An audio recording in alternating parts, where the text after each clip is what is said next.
Hello दोस्तों, अशोक राजा मालती Mukesh channel पर आपका स्वागत है। और आज रीजनिंग का क्लास है। एक बात है कि आप लोग अगर इस बार रेलवे एग्ज़ाम कंप्लीट करना चाहते हैं तो इस चैनल पे लगातार बने रहे, क्योंकि यहाँ पर शुरू से मैथ RS अग्रवाल 3 राइटर और ये रीजनिंग कथन निष्कर्ष, ये भी सबसे पहले कथन निष्कर्ष पे ही हम जोड़ दे रहे हैं। और उसके बाद 60 नंबर मैथ रीजनिंग से आप लोग का आएगा और 40 नंबर GK GS से। आप लोग लगातार बने रहें। हम इसका पूरा जितना भी चैप्टर है मैथ का और रीजनिंग का, हम सब इस पे लगातार कराएंगे। उसके बाद GK GS पर भी ध्यान दिया जाएगा। और 7वां फेज का अभी ये NTPC का एग्जाम बचा हुआ है और ग्रुप D का पूरा बचा हुआ है। इसलिए कोरोना महामारी में आप लोग घर पे बैठे रहें और इस चैनल पे बने रहें। सबसे पहला क्वेश्चन है, कथन निष्कर्ष से है। कुछ जगुआर चीते हैं, सभी जगुआर तेंदुए हैं, कुछ तेंदुए पैंथर है। देखिए इसको कैसे बनाएंगे। सबसे पहले ऐसे डिब्बा बना देंगे और इसमें कुछ जगुआर चीते हैं, कुछ जगुआर हैं। तो जगुआर लिखिए, जगुआर, कुछ जगुआर चीते हैं, यानी कि जगुआर में ही चीता है। तो कुछ जगुआर हो गया और कुछ चीता हो गया।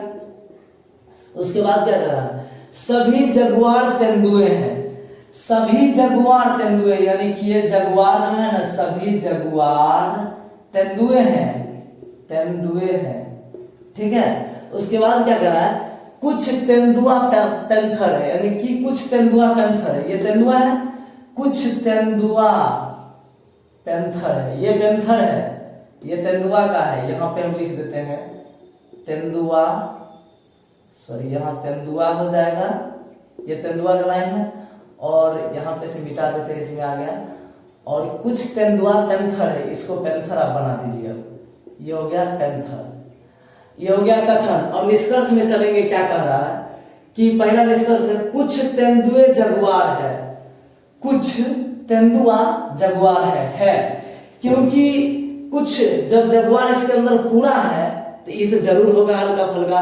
जब हम एक दोस्त के साथ रहते हैं तो उसके साथ अगर हम 1 साल 2 साल रहेंगे तो उसका वाला कुछ लक्षण जरूर आ जाएगा। उसी तरह इसके अंदर भी पूरा है तो कुछ तो जरूर होगा। इसलिए पहला निष्कर्ष सही है। दूसरा चलिए, कुछ पैंथर चीते हैं, कुछ पैंथर चीते हैं। पैंथर यहाँ है, चीता यहाँ, इससे कोई रिलेशन ही नहीं है, इसलिए दूसरा होगा ही नहीं, दूसरा नहीं होगा। केवल निष्कर्ष एक, केवल निष्कर्ष एक है जो इसके साथ वातावरण में मिल रहा है, इसलिए निष्कर्ष एक इसके बात को फॉलो कर रहा है। क्वेश्चन नंबर 2 है। प्रश्न क्या कह रहा है, क्या स्कूल पाठ्यक्रम में शारीरिक शिक्षा अनिवार्य होनी चाहिए, यानी कि स्कूल में शारीरिक शिक्षा अनिवार्य होना चाहिए, इसके बारे में कह रहा है। तर्क एक कह रहा है कि हाँ, यह बच्चे के दिमाग और शरीर को सक्रिय रखने में मदद करता है। फिर तर्क 2 कह रहा है नहीं, हम उम्मीद नहीं कर सकते कि सभी बच्चे को शारीरिक गतिविधि में रुचि हो। सबसे पहले तो इससे अच्छा से जानकारी ले लीजिए, उसके बाद ही आंसर बनेगा, तर्क बनेगा। क्या स्कूल पाठ्यक्रम में शारीरिक शिक्षा अनिवार्य होनी चाहिए। सबसे पहले ये देखिए, शारीरिक शिक्षा अनिवार्य होना चाहिए। इससे बच्चे का दिमाग और शरीर सक्रिय होता है, ये बात सही है। अगर कोई भी स्टूडेंट को सुबह का व्यायाम कराया जाए, उसको मतलब सुबह व्यायाम कराया जाए, टहलाया जाए, तो उसका दिमाग भी चंचल होता है और शरीर भी बढ़ता है, शारीरिक विकास भी होता है। और ये तो मेरे में से पूरा सही है। और दूसरा जो है, इसमें क्या कह रहा है कि नहीं, हम उम्मीद नहीं कर सकते कि सभी बच्चे को शारीरिक गतिविधि में रुचि हो।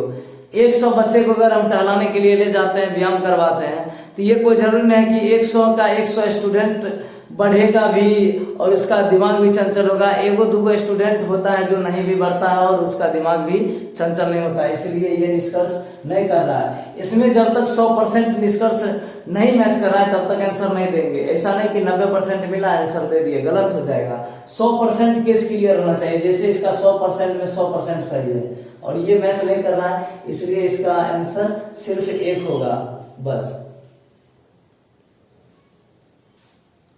क्वेश्चन नंबर 3 है। कथन कह रहा है, फैक्ट्री के अंदर धूम्रपान न करें। एक मतलब कथन में लिखा हुआ है, फैक्ट्री के अंदर धूम्रपान न करें। यह सुरक्षा की दृष्टि से सही है। फैक्ट्री में धूम्रपान न करे, कोई बोर्ड लगा हुआ है और उस पर लिखा हुआ है कि यह सुरक्षा की दृष्टि से सही है। फिर अवधारणा क्या कह रहा है, पहला श्रमिक आमतौर पर ऐसी सूचनाओं पर ध्यान नहीं देते हैं। श्रमिक कौन, जो मजदूर उसमें काम कर रहे हैं, कार्य में लगे हुए हैं, वो ऐसी वांछनीय पर, ऐसे काम पर ध्यान नहीं देते हैं, क्या लगा हुआ है बोर्ड में उससे उनको कोई मतलब नहीं है। दूसरा कह रहा है कारखाने के अंदर सुरक्षा वांछनीय है। मतलब देखिए कि श्रमिक लोग को एक मतलब मानिए कि श्रमिक लोग को वो बोर्ड लगा हुआ है उस पर लिखा हुआ उनसे कोई मतलब नहीं, उनको जो करना है वही करेंगे। और ये क्या करा, कारखाना के अंदर सुरक्षा वांछनीय है। ये तो परफेक्टली बात है कि कारखाना में जो काम होता है उसके अंदर सुरक्षा जरूरी है, इसलिए ये आंसर सही है। 2 नंबर ये मैच नहीं कर रहा है साफ, इसलिए ये गलत है और केवल 2 निष्कर्ष अनुसरण कर रहा है जो कि बी ऑप्शन में मौजूद है।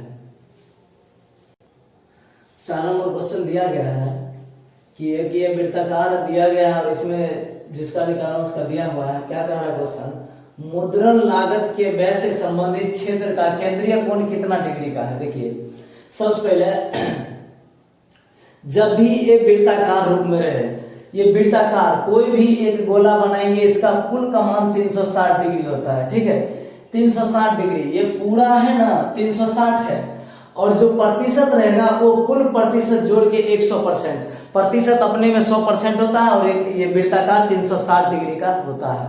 तो इसमें दिया गया है क्या कह रहा है, मुद्रण लागत के व्यय से संबंधित।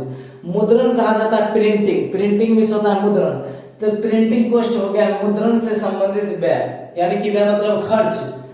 क्षेत्र का केंद्रीय कोण कितना है, तो सबसे पहले प्रिंटिंग कॉस्ट मुद्रण कितना है 20 है, यहाँ प्रतिशत लगा हुआ है ना, तो बट्टा में 100 तो लिखबे करेंगे। उसके बाद ये पूरा जो है वृत्त ये होता है कुल 360 डिग्री का। अब इसको काट दीजिए बस आंसर आ जाएगा। 20 इकाई 20, 20 5 100 और ये 5 इकाई 5, 5 7 35, 5 दूना 10, यानी कि 72 डिग्री इसका आंसर आएगा जो कि बी ऑप्शन में मौजूद है। इसमें कुछ नहीं, जब इस प्रकार का सवाल रहे बस ऐसा ही कर देना है। जब भी वृत्त देखेंगे बस 360 डिग्री लगा देंगे, यहाँ प्रतिशत है बट्टा में 100 लगा देंगे, जो पूछा है काट खोट के आंसर आ जाएगा। 5 नंबर क्वेश्चन है, संख्याओं दिया हुआ है 5 17 68 इतना इतना दिया हुआ है और इसका माध्यिका पूछ रहा है। एक चीज ध्यान दीजिएगा, माध्यिका पूछेगा ना तो आप मतलब आरोही क्रम में सजा के और उसको जो बीच वाला संख्या आएगा वो माध्यिका होता है, और माध्य पूछेगा ना तो कुल राशियों का योग बट्टा कुल राशि की संख्या, यानी कि माध्य में होता है कि जैसे हम ये निकाल देते हैं औसत, उसी तरह निकलता है। उसके बाद बहुलक पूछेगा तो जो सबसे ज्यादा बार रहेगा वो होता है बहुलक। रेंज पूछेगा तो उच्च सीमा माइनस निम्न सीमा होता है। ये 3-4 वो चीज जो है ना सबसे हॉट है जो याद रखने वाला है। माध्यिका आज हम बता देते हैं, अगले दिन माध्य और बहुलक भी बता देंगे। देखिए माध्यिका में क्या होता है, आरोही क्रम में सजाइए। सबसे पहले 5, फिर इससे बड़ा हो जाएगा 17 दूगो है 17, उसके बाद 32 1 2 दूगो 32 है 32, उसके बाद 35 है एगो 35 ना है, एगो 35 है, उसके बाद 37 है, उसके बाद 1 2 3 गो 45 है 45, उसके बाद है 64, उसके बाद 68, उसके बाद 78, उसके बाद हो गया 93। संख्या क्या है 1 2 3 4 5 6 7 8 9 10 11 12 13 14, 1 2 3 4 5 6 7 8 9 10 11 12 13 14 संख्या आया ना, तो 6 को दोनों तरफ साइड कर दीजिए। 1 2 3 4 5 6 इधर, 1 2 3 4 5 6 इधर, और ये दोनों संख्या बच रहा है, ये दोनों को जोड़ दीजिए। 7 5 12 2 हासिल 1, दोनों को जोड़ रहे हैं। 4 3 7 1 8 82 आया। यहाँ पर संख्या कितना है 2 को 2 से भाग दे दीजिए 41 आ गया। सूत्र याद करने की इसमें कोई जरूरत नहीं है। अगर यहाँ पर सम संख्या है तब हम 2 के लिए, अगर विषम संख्या जैसे हमको 9 आता तब कैसे करते, 9 आता तो 4 को इधर से हटा देते, 4 को इस साइड से हटा देते, 8 बढ़ गया, जो पिछला संख्या था वही मेरा आंसर होता है। लेकिन यहाँ पर आ गया हमको सम संख्या के रूप में, तो सम में आएगा तो यहाँ पर था कितना 14 को, तो 6 इधर से हटा, 6 इधर से 12 घट गया, बीच में 2 को बच गया, जो बीच वाला संख्या था दोनों को जोड़ लिए और 2 से भाग दे दिए। ठीक है, आज इतना ही तक, फिर आगे हम जो होगा फिर बताएंगे। कथन निष्कर्ष तो अभी लगातार चलता ही रहेगा, क्योंकि ये सबसे बड़ा प्रॉब्लम है। और आप लोग मेरे चैनल पे लगातार बने रहें, लाइक करें, शेयर करें और अपने दोस्तों को बताएं, ताकि आप लोग लाइक कीजिएगा तो मेरा भी मनोबल पढ़ाने का बढ़ेगा। इससे हम बेहतर और अच्छा पढ़ाने की कोशिश करेंगे। आज इतने तक, धन्यवाद।